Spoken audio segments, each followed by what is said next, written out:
ഇന്നൊരു ചക്കയുടെ കഥയാണ് പറയണത്. ചക്ക കിട്ടിയ ഉടനെ തന്നെ അതിനെ പകുതി മുറിച്ച് പഴുക്കാൻ വെച്ചു. ആ പച്ചച്ചക്കേനെ ആദ്യം തന്നെ വറുത്തിട്ട് ചക്ക വറുത്തത് ഉണ്ടാക്കി.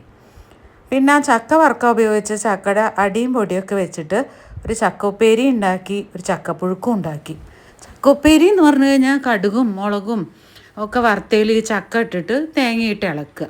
പുഴുക്കാകുമ്പോൾ തേങ്ങയുടെ കൂടെ ജീരകവും വെളുത്തുള്ളിയും മുളകും കൂടി ചതച്ചിട്ട് നന്നായി വേവിച്ച ചക്കയിൽ കറിവേപ്പിലയും വെളിച്ചെണ്ണയും ഒഴിച്ചതാണ് പുഴുക്ക്. അതിൻ്റെ കൂടെ മാങ്ങയും കൂടി, മാങ്ങ അച്ചാർ കൂട്ടി കഴിക്കാൻ നല്ല സ്വാദാണ് കേട്ടോ. പിന്നെയാണ് ചക്കയുടെ മൂക്ക് വെച്ചിട്ടൊരു മസാലക്കറി ഉണ്ടാക്കി. ആ മസാലക്കറി വളരെ എളുപ്പമായിരുന്നു. കുറച്ച് ഉള്ളിയും തക്കാളിയും വെളുത്തുള്ളിയും ഇഞ്ചിയും പച്ചമുളകും ഒക്കെ വഴറ്റിയിട്ട് അതിൽ കുറച്ച് മല്ലിപ്പൊടിയും മുളക് പൊടി ഇട്ടിട്ട് ഈ ചക്ക വേവിച്ചതും കൂടി ഇട്ട് തേങ്ങ അരച്ചൊഴിച്ചു. അപ്പോൾ ആ മസാലക്കറി നമുക്ക് ചപ്പാത്തിക്കും ചോറിൻ്റെയൊക്കെ കൂടെ കഴിക്കാം. പിറ്റേ ദിവസമായപ്പോൾ എന്തായി, ചക്ക പഴുത്തു കഴിഞ്ഞാൽ പിന്നെ അറിയാലോ, നല്ല സ്വാദല്ലേ. അപ്പോൾ ഞങ്ങൾ അതിനെടുത്തിട്ട് എന്ത് ചെയ്തു, കുറേ പഴുത്തയൊക്കെ കഴിച്ചു. പിന്നെ കുറച്ചെടുത്ത് വരട്ടിയും വെച്ചു.